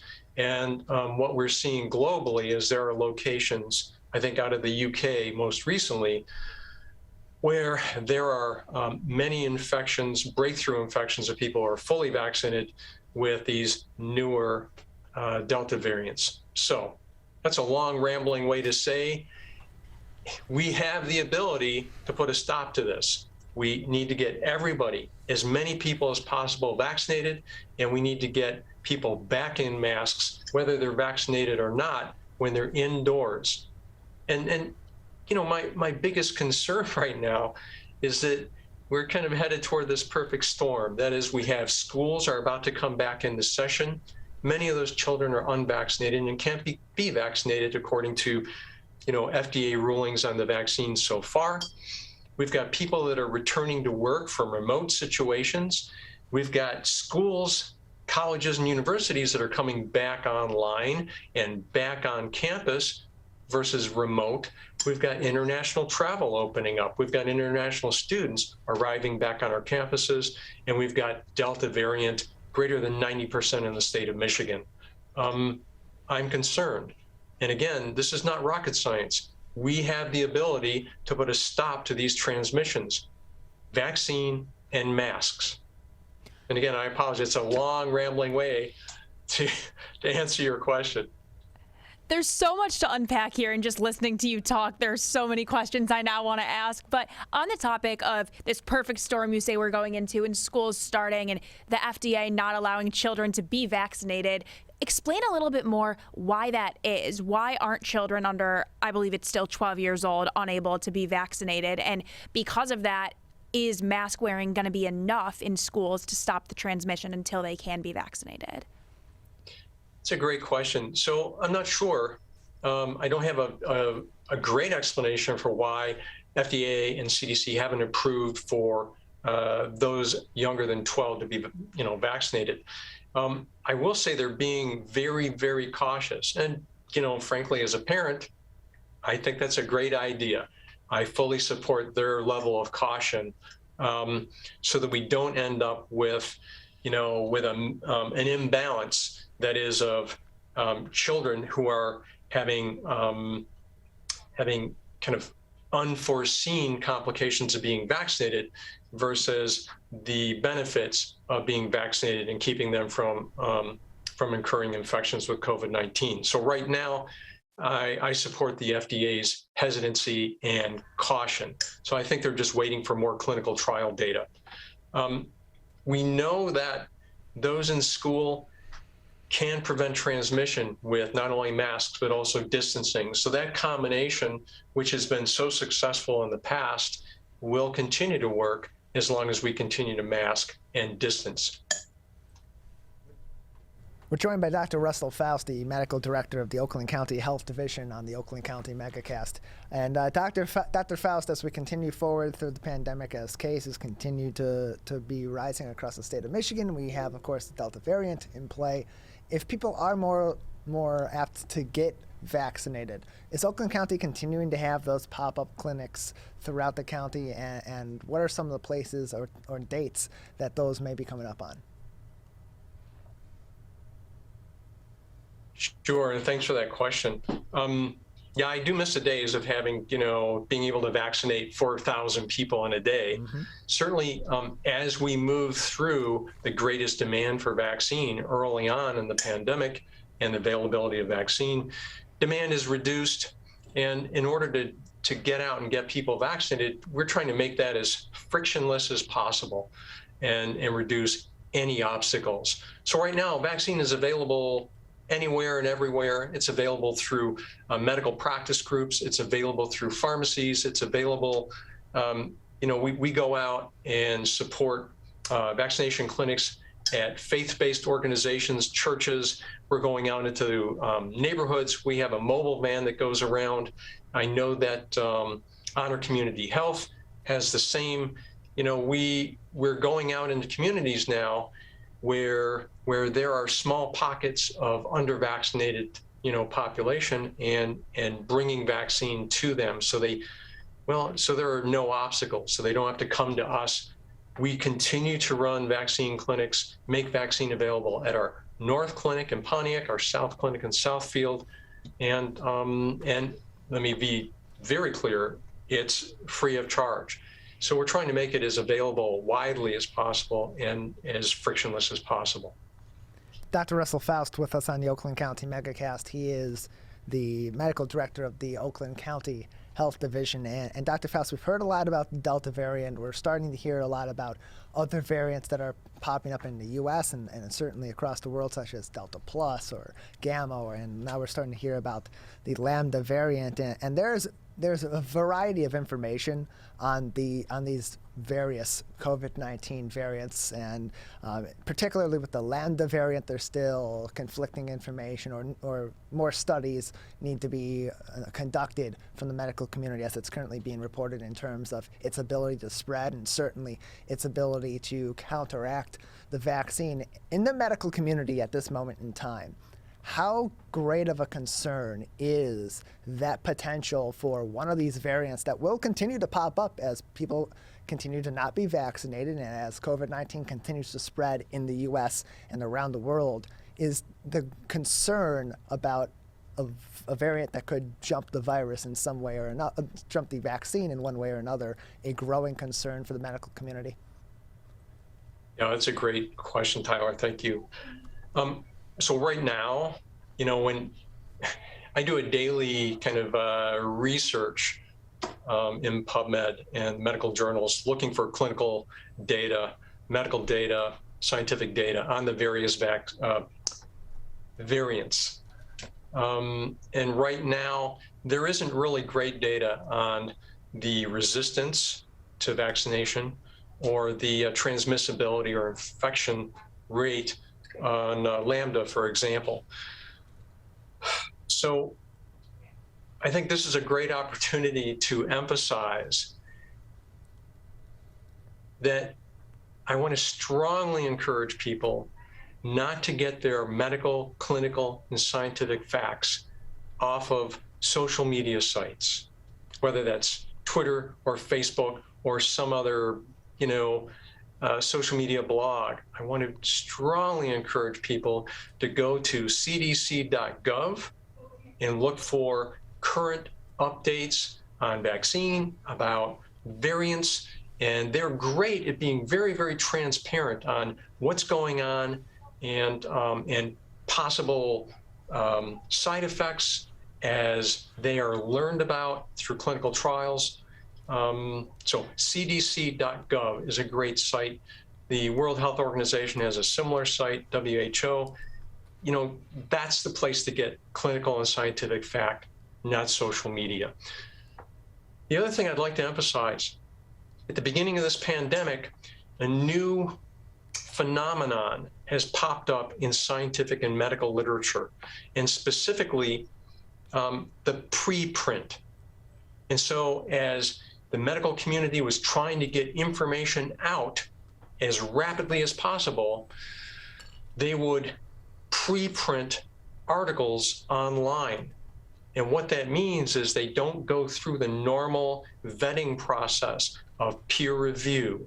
That is, an editorial review panel reads the paper, they look at the data, they review and confirm the statistical analysis, the setup of the clinical trial, and confirm that it's been conducted properly.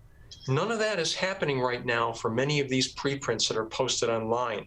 And what happens is they get posted, the data is preliminary, it's not confirmed, and then somebody picks it up and puts it out on social media without it truly being confirmed or vetted.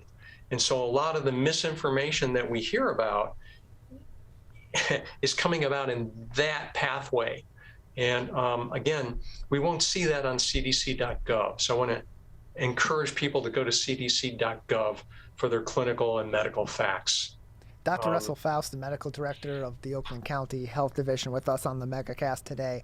And as things continue to remain open, and as we get into the thick of the late summer and into the fall, as kids are, of course, soon to be returning to our schools, what is your recommendation right now in terms of precautions that should be taken outside of vaccination, of course being the best precaution that can be taken against COVID-19 at this time, for parents as they're preparing to send their kids back to school, for older children and, well, emerging adults in that case that may be returning to college campuses in our local area, and for businesses that are in more cases now than before, starting to return workers to the office while the spread of COVID-19, of course, continues. So, as you point out, the best protection for all of us is vaccination.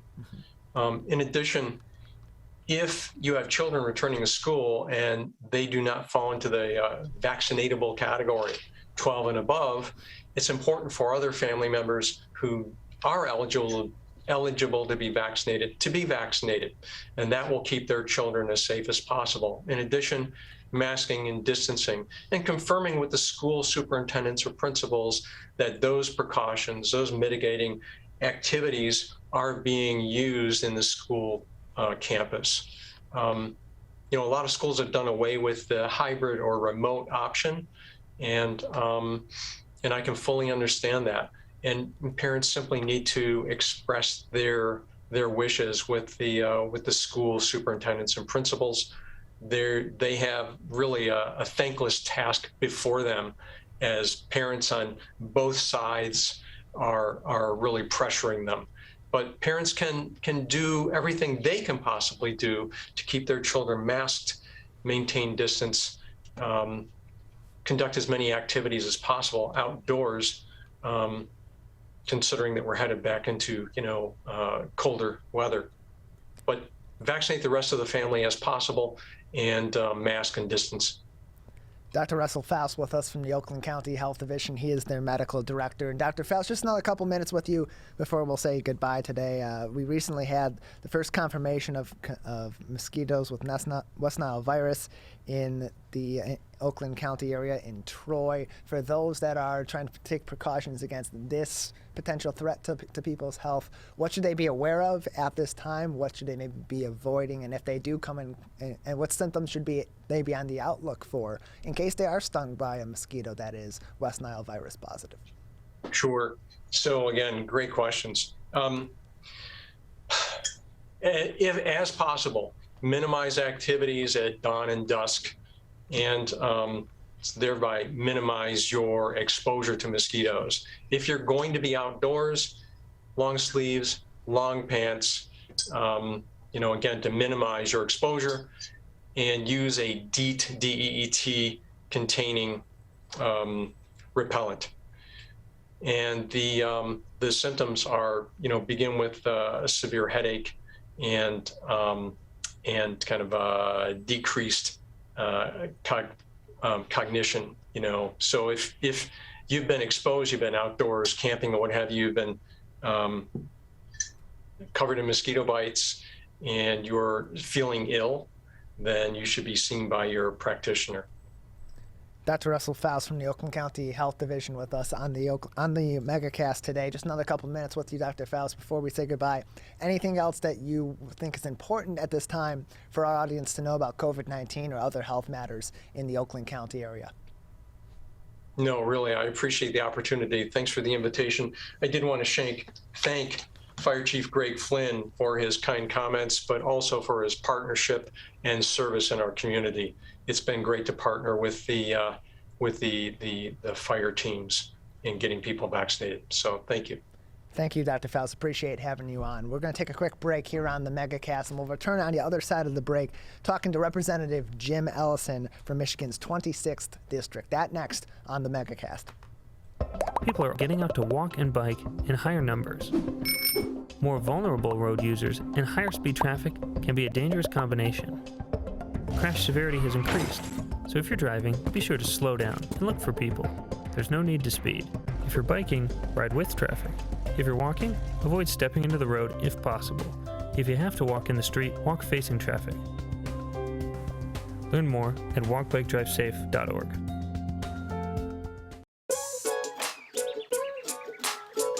One of the things you can look for in your friends is a change in behavior. These can be big changes, they can be small changes in mood, physical appearance. They may be sleeping less or sleeping more, drinking more, or their eating patterns may be different. One big change that can be pretty obvious is change in motivation. Do they no longer want to play basketball? Do they no longer want to play video games?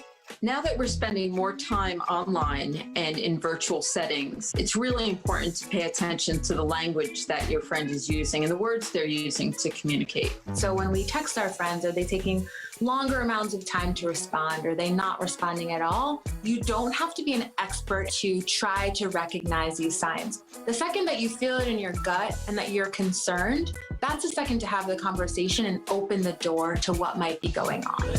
Whatever gets you talking. Welcome back to the Megacast. I'm Tyler Keefe alongside Erica Jones. You're joining us on cable television in the Oakland County area, on Civic Center TV, and on Birmingham area municipal access. Comcast, Channel 15, AT&T, Channel 99, on the radio, 89.3 FM on Lakes FM, 88.1 FM on the BIF, a service of the Bloomfield Hills School District. You can find us all around the world online, civiccentertv.com, as well as on My Michigan TV. That is My Michigan TV or My. Find it on the web, find it on your mobile phone, as well as on your smart TV, and of course, always online on your computer as well. My Michigan Television with programming from all across the Great Lakes State. Well, we got about 15 minutes or so left in the program today, and of course there's a ton going on at the state level, not just in terms of COVID-19, but in legislature, also on a number of different issues. And joining us to talk about that from the 26th District, we're pleased to be joined by Representative Jim Ellison now on the Megacast. Representative Ellison, thanks for being with us. Thanks for inviting me, Tyler. It's good to be here. Appreciate having you on. Let's start off with the repealing of the 75-year-old Emergency Powers Act that is set to be repealed by the Michigan House of Representatives. That, of course, was what was utilized early on in the pandemic by Governor Gretchen Whitmer in order to put in sweeping regulations across the state to prevent the spread of COVID-19. Your thoughts on the repealing of this emergency powers law? I think the timing, unfortunately, is extremely poor because, as we're all seeing, that the incidence of the virus coming is increasing, and what has happened now is that the legislature has taken away the ability of the governor to react quickly to any kind of emergency situation she needs to do. So we're going to be in a position where the health department could do something, but I know that there's plans trying to get rid of their ability to do something. But if we wind in a situation where there's an emergency that we need to react to quickly, all we can do is turn to the other side of the aisle and say, what are you going to do? This is now your responsibility. You have taken away the ability of the governor to respond quickly to these in an emergency situation. So what are you going to do? You're the ones that have taken on the responsibility. And I think that process is going to slow down any reaction time to anything we need to react to quickly. And that applies to situations beyond just COVID-19, beyond just this governorship and her current administration. This goes on to future governors as well, Republican, Democrat, or other parties that may need to apply these now defunct situations into real-time issues. They have repealed the 1945 law, which is the one the governor was operating under. There are other aspects out there, but they all require legislative approval before they can be instituted. So again, it's going to delay the process. We can't get an instantaneous response from the leadership of the state. We have to go back to the legislature. And in order to do that, the legislature needs to be convened. We need to call back up the line saying we have to have a meeting and we need to discuss it, and that all takes time. So I think it was a poor move. I think it was a gut reaction to people misinterpreting what the governor was doing. When I think all her goal was to protect the state, protect the people that live in her state that she was elected to run, and I think that's what she did. Did everybody agree with some of the things she did? Did I agree with everything she did? No, but I do agree that it was her right to do that for the reasons that she had, and she was able to defend all of them. So I think it was a mistake to preempt that ability for her to react. Yeah, it's an emergency situation, and you don't wait 30 minutes to address your house being on fire. And in a situation like this, you don't want to be waiting for an amount of time to convene the House or convene the Senate and be able to make those decisions at a legislative level. But at the same time, you do want to continue to establish the separation of powers throughout our government. On another issue also being discussed to potentially repeal would be requirements for state taxes that require employees to pay income taxes in the cities in which they work. We see this often, for example, for people that work for companies that are located outside the city of Detroit but do pay city taxes in Detroit for the time that they spent working in the city of. What are the discussions at this time in regards to potentially repealing this requirement, and your thoughts on the matter? Those discussions haven't come in my direction. I know they're going out there about is it fair to tax somebody who works in your city even if they don't live in your city? There could be arguments made both ways. I mean, I live in Royal Oak, but I work in Lansing, and I'm taxed with Lansing city taxes. And for many years, I worked in Detroit, and I got taxed Detroit city taxes. And that argument could be made that since I'm going into the community, I'm using those facilities, and somehow it's got to be paid for. But by the same token, I do the same thing in my city, and I'm not paying an income tax. So income tax is something that is debatable. It's a valuable tool for some communities, but not all communities. We're joined by Jim Ellison, state representative from Michigan's 26th district, with us today on the Oakland County Megacast. And in your local area, in the city of Royal Oak, there's been a big debate lately about the war War Memorial in downtown Royal Oak, potential for that to be moved. What are your thoughts on that situation?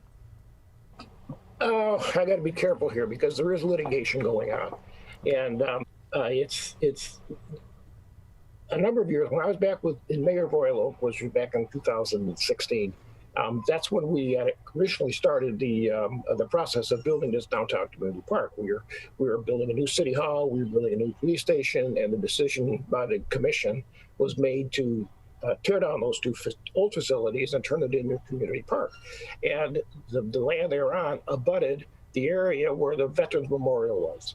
And a number of years ago, we had dedicated an entire section of property as Veterans Memorial property. The dispute comes is some people interpreted that as where the memorial was specifically was a protected spot. There are those of us that went back and read the ordinance, and the entire area was protected, which allowed the memorial to be moved anywhere as long as it stayed within that dedicated piece of land, and that's a big dispute. So that started with that. The city laid out plans for the park. The plans included having to move the memorial 40 foot to the east to facilitate the flow of the park and the use of the park, and enhancing the area that was going to go in front of the library.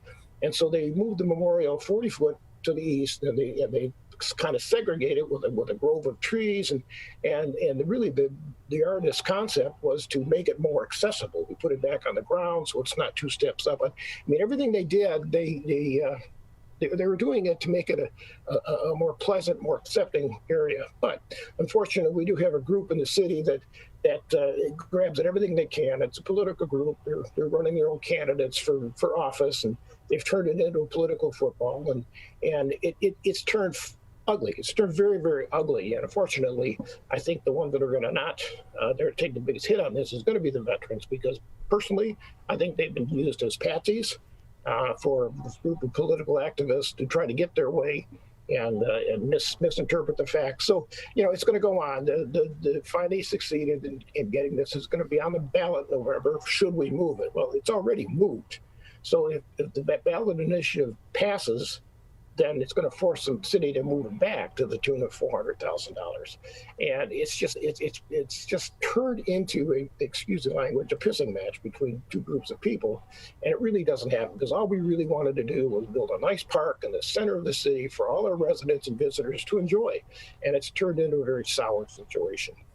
We're joined by Representative Jim Ellison from Michigan's 26th District on the Oakland County Megacast, representing Royal Oak and surrounding areas in his district. And Jim, just another couple of minutes with you, Representative, before we'll say goodbye today. There's been a lot of chatter over the past couple of months, really, as employers continue to struggle to find employees, to find a mass of open jobs. And of course, there's been a lot of debate on the opposite side of the aisle from you, and particularly in the Republican Party here in the state of Michigan, about the potential for waiving the $300 credit for unemployment to try to encourage more people to get back into the workforce and go back in and accept some of these jobs. What are your thoughts on that situation? Because on one hand, the employees are making more money in some cases being on unemployment, and that is discouraging them from returning to the workforce. But on the other hand, what they're looking for in returning to the workforce is a simple need. We need to be able to pay our bills and be able to live a comfortable life without having to work 3-4 different jobs and still not be able to make ends meet. Yeah, it's a multifaceted. Yes.